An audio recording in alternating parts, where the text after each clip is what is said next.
Oi, gente, lembrando que eu faço live de segunda a sexta-feira na Twitch, então pesquisa lá, react_do_lucas, que você vai achar meu perfil, me segue lá e me acompanha de segunda a sexta-feira, das 6 horas até as 9h30 da noite, beleza?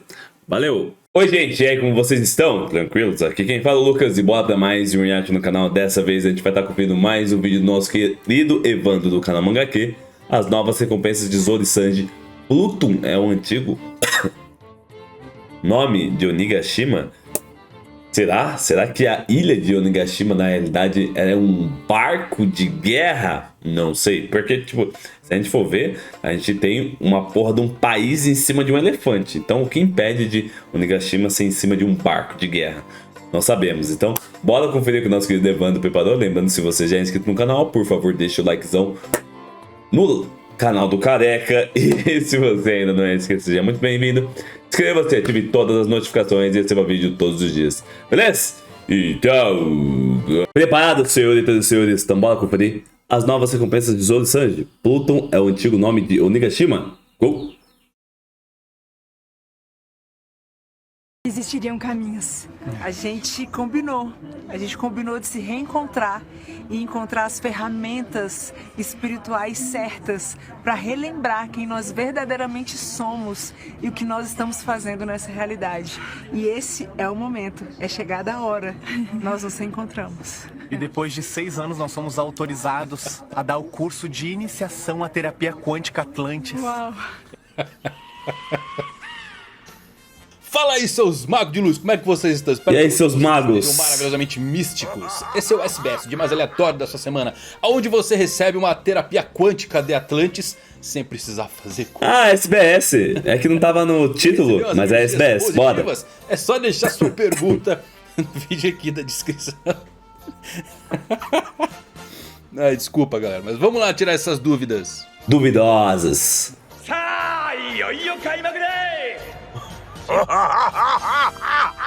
Vamos começar com a pergunta aqui do Zoro. Griffin. Olá a todos. Ele e a esposa se aventuraram no mundo de Berserk e tem uma dúvida. Você acha que o Griffith sempre teve o caráter devassa ao ponto de sacrificar seus companheiros para alcançar seu sonho? Ou foi devido aos acontecimentos próximos e durante o eclipse? Olha, os personagens de Berserk valem estudos sobre a psique. É muito interessante É foda. a concepção, a criação, a profundidade de cada um deles. Pode se debater horas e horas. Tem pessoas que acham que o Griffith não fez nada. Tem pessoas que acham que o Griffith é um psicopata desde sempre. No meu entendimento, ele sempre viu todo o seu exército, o bando do Falcão, como uma simples escada. Sim. As pessoas no seu caminho eram escadas para ele chegar no seu tão querido reino. Ele queria ter o seu próprio reino. Aquela cena dele criança, quando ele ganhou o berrelite vermelho, aquilo mostra bem diversos corpos que ele vai ter que escalar para chegar naquele castelo real. Então eu sempre vi ele dessa forma. Porém, entre o Guts na jogada, que acaba quebrando um pouco esse vínculo. Ele mesmo diz que o Guts foi o único que fez ele esquecer o sonho dele. E isso afeta muito, né? Depois ele começa a se testar, aquela parte dele se transformando em Fento, pegando a casca. Aí ele testando se ele ainda tem emoções humanas, se isso afeta ele. Então ele chegou num ponto que ele percebeu que essas emoções de amizade, de gostar de alguns dos membros ali do bando do Falcão, estava atrapalhando os seus sonhos. Griffith tem uma profundidade incrível. O Guts Foda. talvez vá até além nessa parte. Sim. Mas eu acho que ele sempre viu essas pessoas como escadas. Aí entra nosso espadachim negro, que acabou dando uma mudada no jeito de pensar. Muito bom. Berserk é maravilhoso.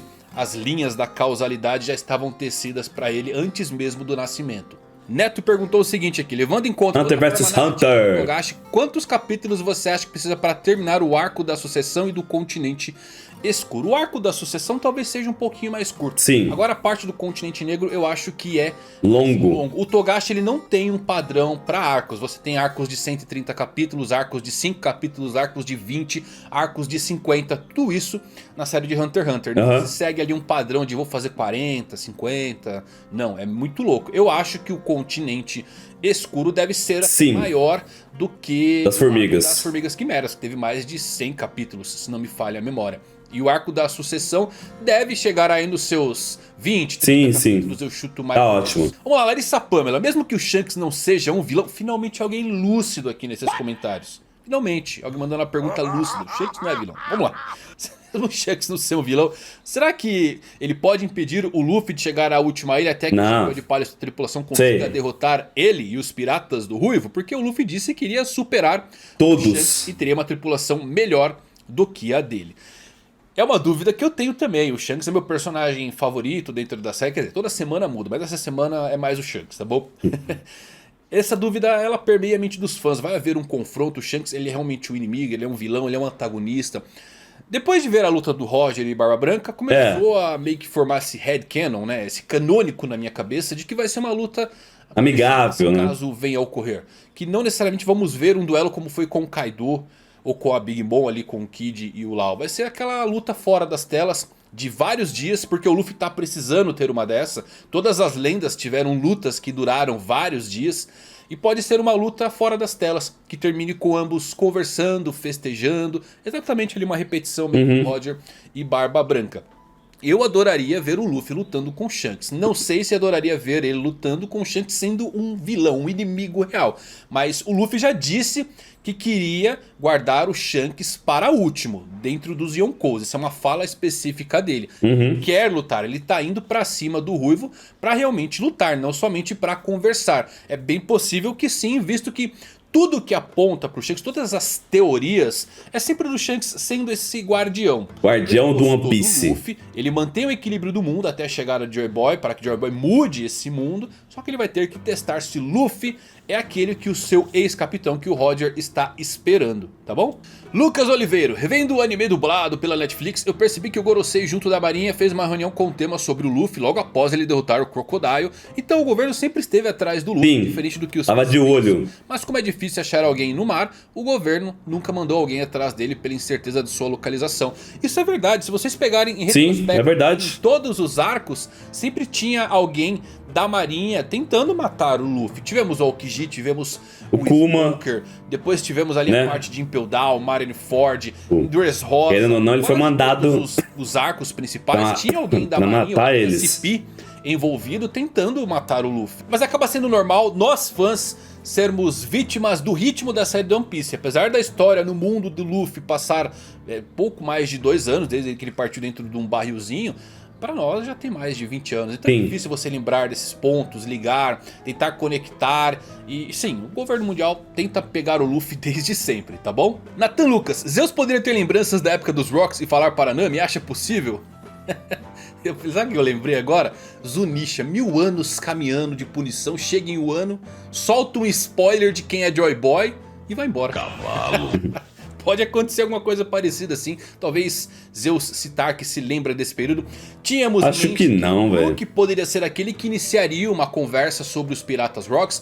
Porém acabou sendo confirmado que a formação da tripulação é exatamente naquele ponto que o Kaido chega na Ilha dos Piratas. Então foi naquele ponto. Como o Brook morreu há 50 anos atrás, os Rocks só foram surgir 6 anos depois, 44 anos atrás, na linha temporal. Então é uma grande possibilidade que sim, Zeus acabe soltando alguma pérola aí sobre essa tripulação. Isso é legal. Ricardo Dias, se o Vegapunk criou os pacifistas e também sabe clonar Akumas no Mi, por que ele não cria um exército de ciborgues com Zoans artificiais? Seria o exército mais forte, pois ciborgues com Zoans teriam uma força e resistência monstruosa.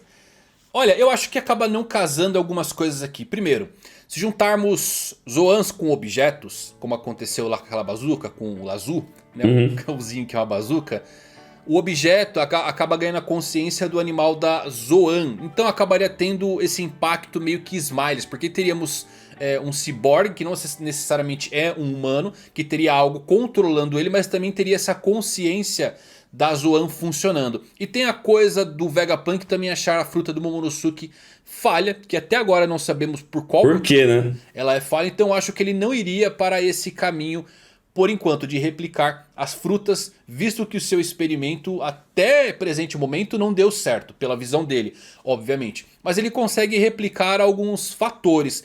O fator linhagem em si deu origem às chamas do Sanji, que pode vir dos lunares. O Queen já flertou ali que o Sanji parecia até ser um descendente dos lunares, soltou uns spoilers do King.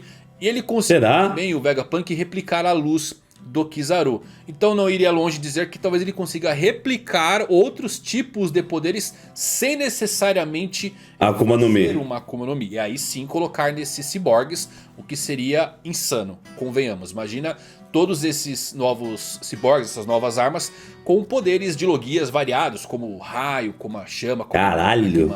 como o gelo. Ele conseguia replicar algumas coisas ali das logias, tá bom? Mas eu acho que não casaria muito bem. Se fosse um humano, assim, que tem o corpo robótico, como o Frank, talvez desse certo, porque o Frank manteria a sua consciência na transformação. Lembrando que não importa se você tem um corpo robótico, nada a ver, porque a fruta em si, na transformação corporal, ela acaba assimilando o seu corpo. O Oda já respondeu isso em um SBS. Então por que que o chapéu do Ace não queima quando ele toca o dedo ali cheio de chamas?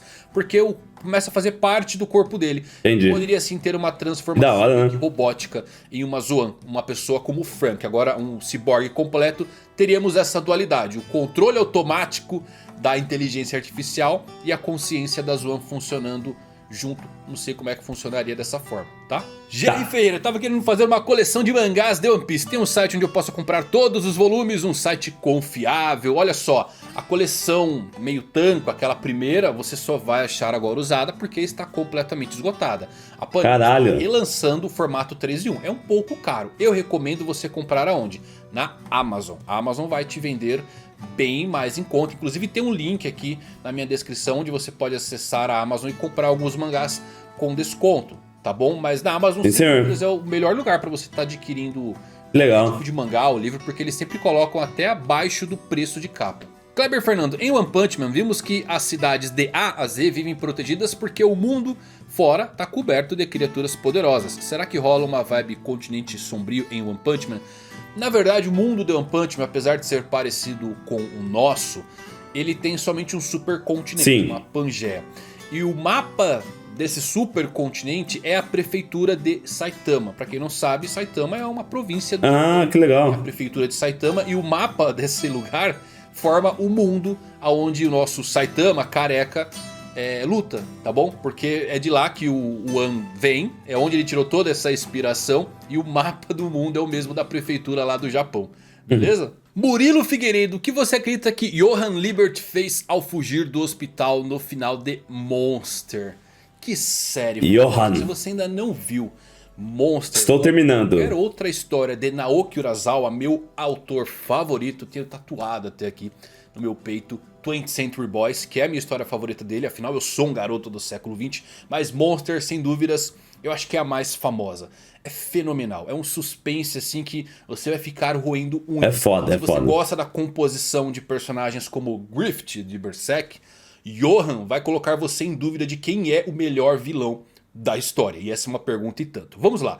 O final de Monster. Eu gosto de ler essas coisas de entrelinhas, tá bom? Olha, então eu vou falar aqui o meu ponto de vista de Vamos como lá. eu interpreto o final de Monster. O final ele é meio deixado em aberto. O final ele é deixado em aberto e interpretativo, tá bom? O Johan ele foi operado pelo Dr. Tema, né? Acabou salvo novamente. Só que quando ele vai visitar, ele simplesmente some e isso tem algumas possibilidades. O Johan morreu e o Tema, sei lá, ele teve algum devaneio achando que estava conversando com ele e não conseguiu salvar ele na operação. Ele foi liberado, vive bem. Ou ele escapou do hospital e da polícia e assim continua os seus caminhos Caralho. para tornar um monstro. Porém o que eu acho que responde às possibilidades reais do que aconteceu tá nessa conversa final que o Tema tem com o Johan. Porque a conversa em si foi sobre qual criança a mãe do Johan queria ficar, com ele ou com a sua irmã, a Nina. Então tem uma pista nisso aqui. Por quê?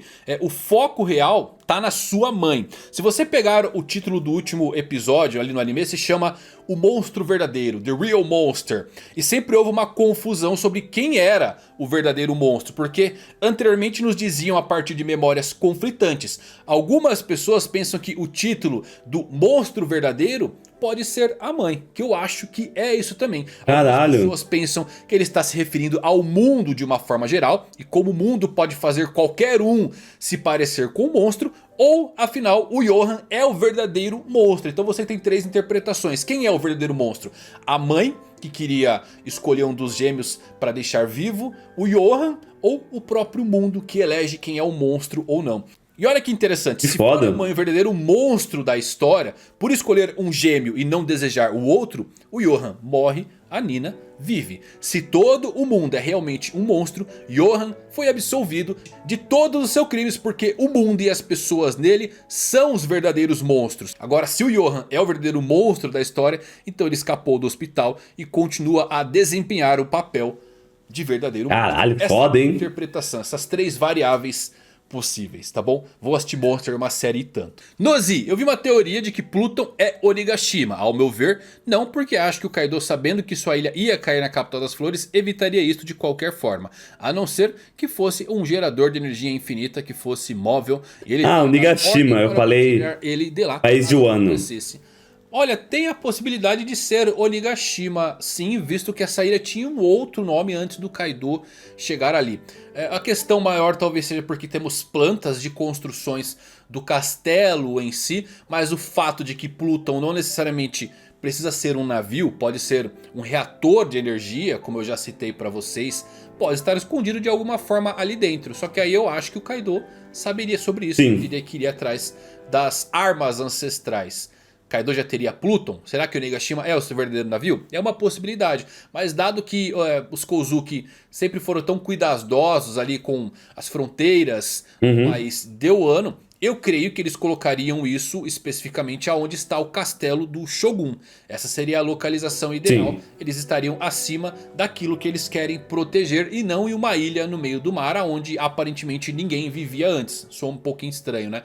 Mas pode estar lá sim, tá bom, galera? Pode estar sim. Curiosidades. Eu nunca assisti One Piece, mas vejo todos os seus vídeos. Tô falando que quem assiste os vídeos do canal recebe energia quântica de Atlantis? Tá aí, ó. Mas vamos lá, ele tem uma pergunta aqui.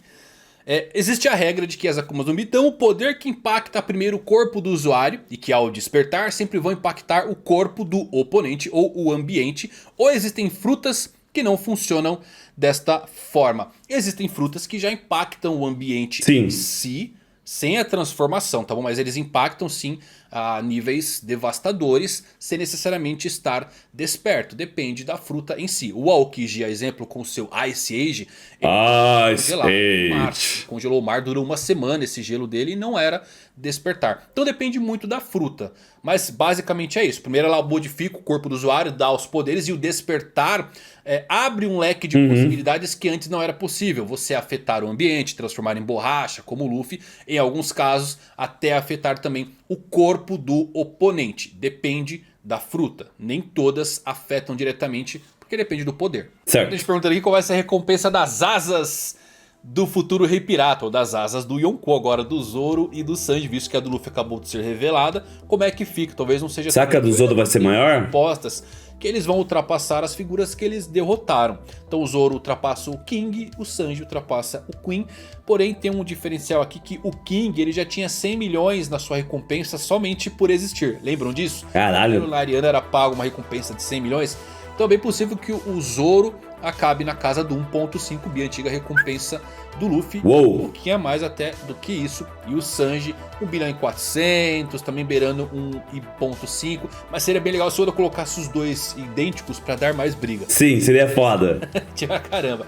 Fora isso, dentre os chapéus de palha, acho que mais ninguém chega na casa do 1 bi. O Jinbe suba ali pra 800, 900. Pode ser. Acho que por enquanto não é hora deles ultrapassarem a casa do 1 bilhão. E Yamato? Qual a recompensa que o Zoro e o Sanji vai ter? Você acha que eles passam os 2 bilhões já? Ou eles vão quebrar pelo menos a barreira que tínhamos do 1 bilhão. De 1.5 bi? Era somente Yonkou pra cima. Se os dois passarem, sabemos quem está no nível Yonkou da série. E é isso, bastante perguntas respondidas. Espero que vocês tenham gostado, sentido essa energia de Atlantis fluindo pelo seu corpo. Quer mandar suas perguntas? Deixa aqui nos links da descrição, tá bom? Se Tamo junto. Gostou, deixa o likezão aí. Até a próxima. Tchau. Por assistir. Mais um vídeo sensacional do nosso querido Evandro, falando sobre vários animes não só sobre One Piece. Ele falou primeiramente sobre o Grift, da obra de Berserk, que eu particularmente sou muito fã. Curto muito a obra, eu acho ela bem complexa e bem humana, né? Ela mostra realmente o que o ser humano ele pode ser, o que o ser humano ele pode fazer. E a relação ali entre dois homens, relação de amizade, tá? A relação ali, o que um pode gerar na vida do outro, é bem interessante a obra, eu particularmente gosto. O Grift, ele é um dos protagonistas, né? Junto do Guts, e tem todo um um desenrolar da história dos dois e tal. É bem interessante, eu particularmente gosto bastante dessa obra. E aí depois a gente vai pra Berserk.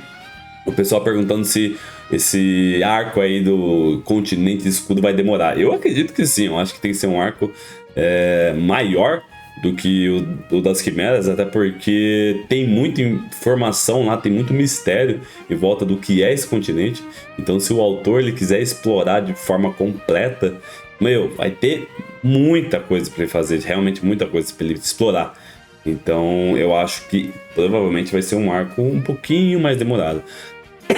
Sobre Onigashima ser Pluton, eu falei o ano. Eu li Onigashima, mas eu acabei falando no início do vídeo o ano. O ano ser em cima de um barco, que seria Pluton, eu concordo. Onigashima eu acho que não. Mas o ano inteiro eu acho que realmente pode ser que faça sentido. Até porque, conforme eu falei, existe um país inteiro em cima de Zunisha. Então, de repente, existe um país inteiro em cima de Pluton. Então, perdão. Eu acho que faz um certo sentido. Eu acho que realmente pode ser que aconteça. Até porque no último mangá lá, a gente viu aquele tiozinho falando pra Robin que sim, Pluton está em Wano. Então será que Pluton é o ano? Teremos que aguardar para ver. E para finalizar, obviamente, teremos que ter o quê? A tal recompensa de Luffy não, de Zoro e Sanji.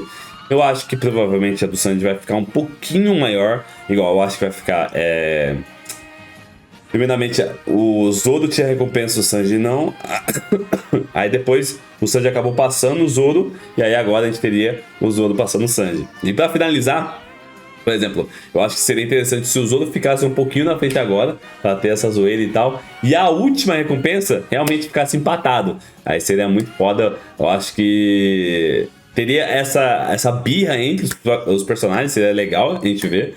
E eu acho que acalmaria os fanboys dos dois lados, porque tem fanboy do Zoro, tem fanboy do Sanji, e tendo as duas recompensas iguais, teoricamente eles teriam o mesmo nível de poder. Mas vamos continuar assistindo para ver o que vai acontecer, beleza? Então é isso. Então lembrando que o segundo link da descrição é o link do nosso querido Evandro do canal Manga aqui. Se você puder deixar um like lá no vídeo dele, deixar um like aqui no meu vídeo, é o melhor dos mundos, beleza? Então é isso, muito obrigado, valeu, falou, e até o próximo vídeo. Never see my